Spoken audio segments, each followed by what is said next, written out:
There's been a lot of talk, especially since the nomination of Paul Ryan for vice president, of Ayn Rand in modern American politics, especially within the Republican Party. What do you think of Ayn Rand's,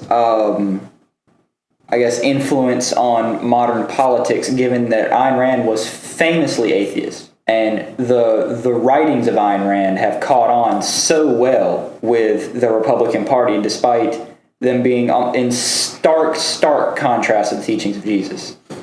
Well, in a way, it's a metaphor, at least the way I see it. I think one of the important parts of the Ayn Rand thing that, to me, that has influenced Paul Ryan, clearly it's not about his religion. Clearly. But it reminds me that one reads, and then I decide that I want to take the one pillar that is so important to me. Let's say that she focuses on individualism, that perhaps in an extreme kind of a way, one might say, and I'm going to run with this. And so, again, it's a reminder, what is it? And I'll give another example. What is it that guides us? As an example. And I think there's a great deal on the parts of both parties here. Let's be honest about this. There's a great deal of disingenuity that is going on. So, for example, someone says, many of the evangelicals a year ago were saying, I'm going to have a difficult time supporting Mitt Romney. I just do not think that his religious beliefs fit with what I see as Christian. This is not me saying this. This is common. This was very, very common. But of course, a large bloc, maybe a major bloc, is now very much in support of Governor Romney. And I think, okay, that's fine. But now the question is, what happened to what was guiding you a year ago? Have you abandoned those principles? Or now does it matter? So while for a while, Governor Romney's particular religious position was being marginalized and derided, now it's never spoken about, and other things have taken a principal space where once religion sort of dominated the center. Now other things have taken a principal space in terms of defining who I'm going to support or not. So take the Ayn Rand example. The idea of atheism has become secondary and has given way, if you will, to the idea of the individual and what the importance of me, if you will. And we've seen that emerge more and more recently, both in rhetoric and I think not quite policy, but certainly in strong rhetoric, that I build this, that no one helped me, that this is my, that idea, it is the focus on the I. The second part of your question, has to do with how does this fit, if you will, with biblical principles.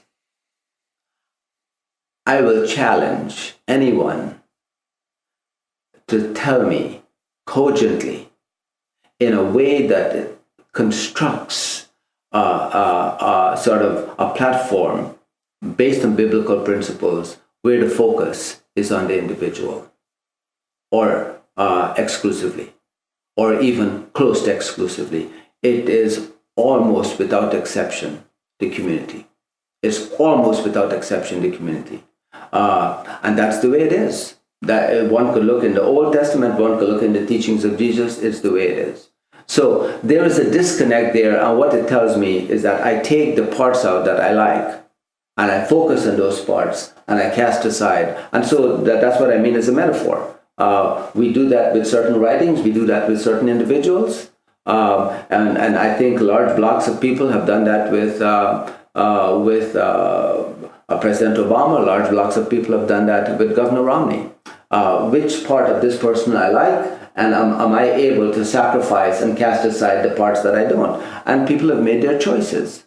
Let me say one other thing about this quickly here.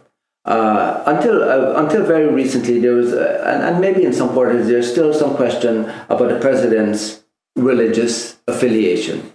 And one of one of the things that I want to say there that seems remarkably short-sighted is the idea is Christianity has at its core a missionary impulse. If people stand up and say to the president that you are not a Christian, by the way, that raises all kinds of other questions. But let's say you are not a Christian. You say you're a Christian, but you're not a Christian. I will ask, what, in your opinion, constitutes a Christian? First of all. Secondly, if Christians and Christian people who are Christians and hold to the importance of the missionary impulse, if they say that to the president, then we must understand that that question also has to be applied to Christians all over the world who have converted to Christianity through missionary endeavors. That is to say, if you are questioning the Christianity of someone who is a convert, it does not end with an individual, but it has to be spread. What does that do to the missionary endeavor around the world? Are they not good enough? Do they have to prove that somehow they are uber Christians because they are converts?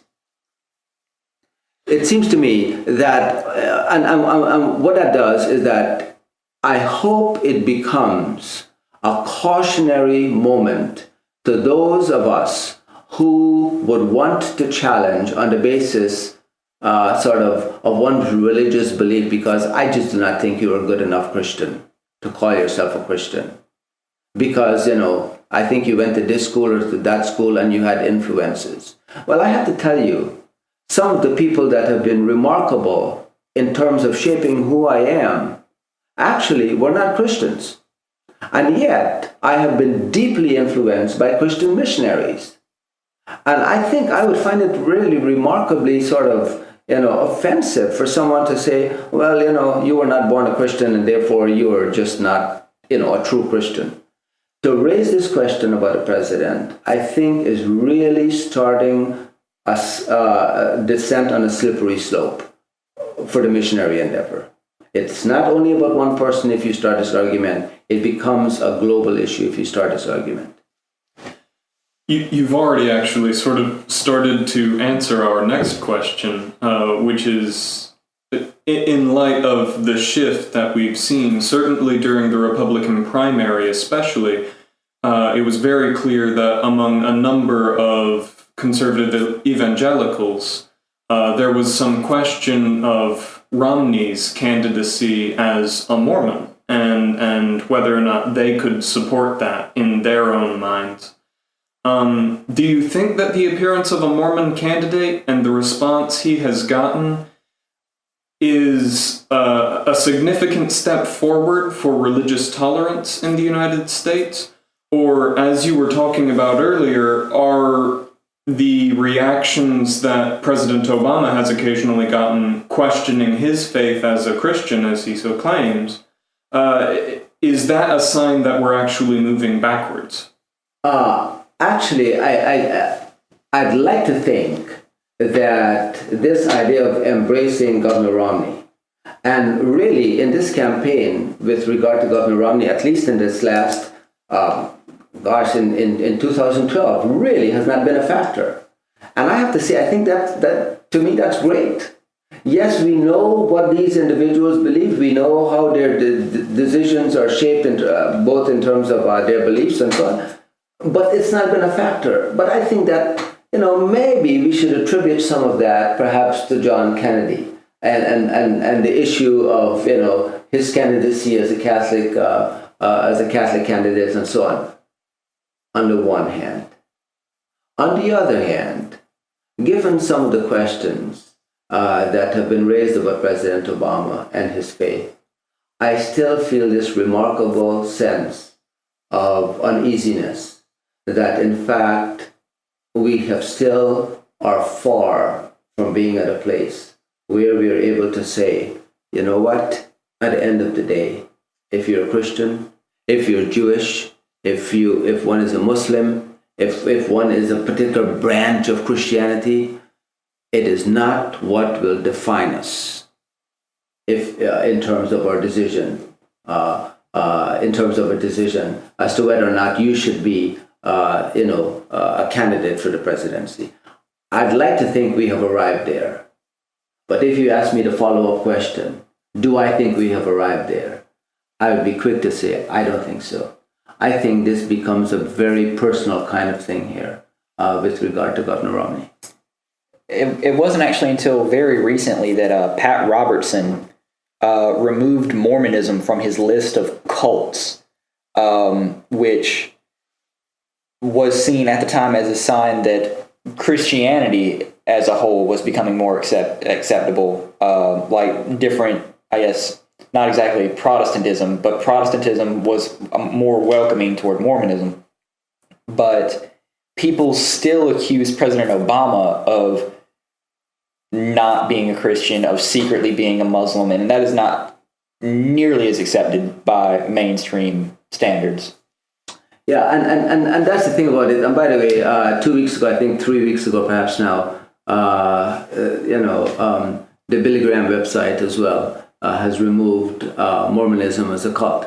And so here's the thing that concerns me, and not so much about the removal of that, but is that really an expression that the worldview and how one understands a variety of traditions, religious tradition, is that a genuine change or is that an accommodation? And if it is the latter, then should that be widened to include a variety of different Christian traditions that might not fit the mainstream? Or maybe other religious traditions? Is this an indication that says we have arrived at a place where what is most important is to have a person who would lead us and guide us? I think it was Martin Luther, the reformer, who once said, I'd rather have a competent Turk than a dumb Christian be my leader, kind of thing. And I don't think we have arrived there. I think by simply redacting and changing a website, I don't think that changes a person in my view. But it's very accommodating for a while. Do you feel like they actually are more accepting of Mormonism now, or do you think that they are just kind of, I guess, deciding that Mormonism is a lesser evil than, say, Islam would be? I don't know. And I say that honestly because I do not know, as they say, the hearts of men. I do not know what discussions these groups have had. But here's what I think. I think the groups that initially, let's say evangelical groups, the religious, the blog that is called the Religious Right, that initially said we could not support Mitt Romney as a candidate because, Mormonism is a cult. I think one of the reasons that it would be important to remove that from a website, because it would absolutely, to remain there, it would absolutely run contrary to sort of a worldview that says, can I really say that X religion is a cult and still vote for a person who subscribes to that religion? So here's what I'm going to do. I'm going to remove that, and in that way, no one could claim that I'm supporting a person who is involved in a cult. Because, look, it's not on my website anymore. My concern, and I don't know this, my concern is whether or not that sort of reflects a present moment where I don't want to be accused of supporting a person who is a member of a cult, or it's a change that goes deep within us. I don't know what the answer to that question is. And for the folks who have made that change, I applaud them. But, this T.S. Eliot thing about the last of the great treason is to do the right thing for the wrong reason, that idea, I hope it's not doing the right thing for the wrong reason. Or that really would be, well, to use his language, a treason. I hope that's, but I don't know that. I don't know that.